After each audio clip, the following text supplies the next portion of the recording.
What's good, folks? We back. Today, I want to talk about two anime movies that didn't really break me, but they kind of stay with you. We talking about The Garden of Words, and we talking about 5 centimeters per second. Listen, both these movies were created by Makoto Shinkai, and what's crazy is they don't use a lot of dialogue at all. Nobody really talking like that, but somehow you gonna remember these movies not for what was said, but for how they made you feel. In this show, it's almost slow and quiet, and if you're not paying attention, you might sleep on them. And I'm gonna be honest, I did sleep on them at first because I wasn't paying attention at all. Now, once you really sit down and pay attention to the story, you get to learn that it's really not about trauma or tragedy or anything like that. It's really about life moving forward, and there's nothing you can do about it.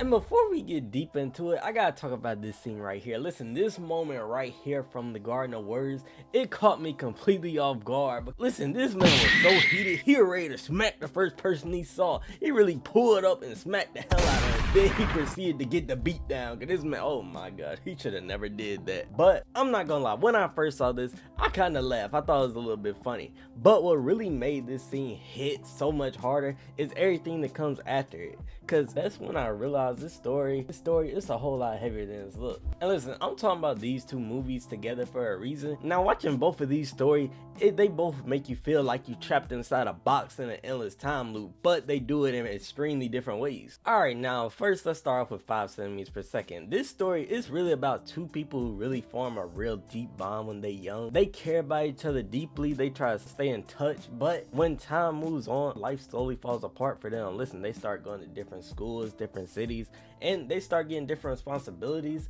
And listen, they never stop caring about each other, they just can't really reach out in the same way. And there's even another character that's trying so hard to say the words that she want to say because she's deeply in love with someone, and I feel like that part hurts a lot more because you get to see that she hyping herself up like today gonna be the day, today gonna be the day, but every time she tries she just fails. And that's a very relatable topic. Matter of fact, I was going through that with this video. I was like, today I'm gonna get it done, today I'm gonna get it, and hey, we finally got it done if you seeing this, so congratulations. Hey, it was tough getting here.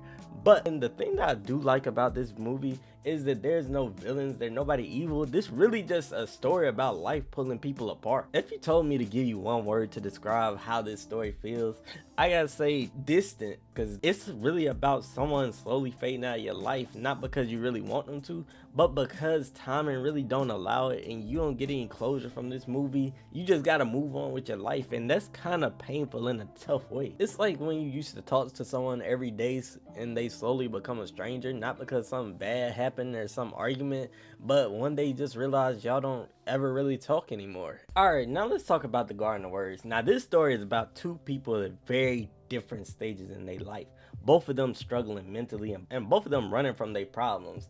Listen, you got this one teacher trying to escape reality, and then you got this one student also trying to escape his living situation.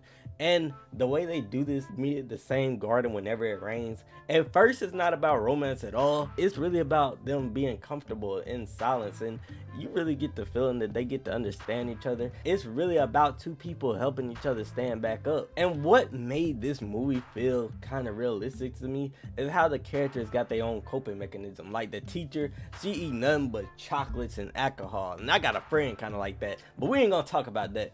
But I feel like this detail stuck with me because it almost screamed like somebody trying to cope with something, whether they coping with loss or coping with what's going on in life. They just keep doing the same thing over and over again. And this is where I get that feeling like you stuck in a box for real, because none of them could really move on with their life until they meet each other. And that was the whole thing about this movie. And it kind of reflects in the character, because she just wakes up and repeat the same routine over and over, just trying to survive the day.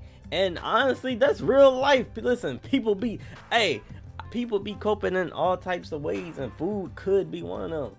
And the thing both these movies do perfectly is how they use noise. Now, that might sound stupid, but listen, when you see the visuals and you hear the rain dropping, you hear the wind blowing, and you hear the cicadas in the background, it's, oh my, like, you can't put it into words. Just look at it, look at it.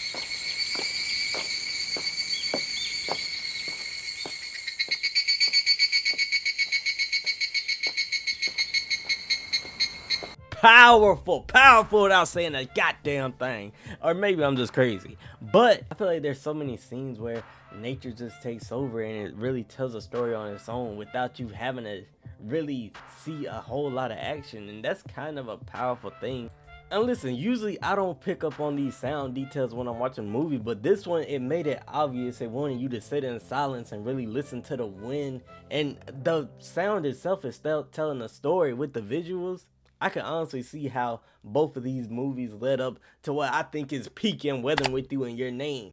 And one thing that I noticed that I didn't really touch upon is both of these movies, they all end up in the same place for the main part. Listen, with the garden, you in the same garden, you in the same rain with them, and you get to experience the entire journey in that one setting. Yeah, you might go outside a little bit, but the main story is always in the same place. And the same thing goes for 5 centimeters per second, because you're always on the subway about the entire story. If you're not on the subway, you walking outside a little bit, but the majority of the story, it takes place in the same exact spot.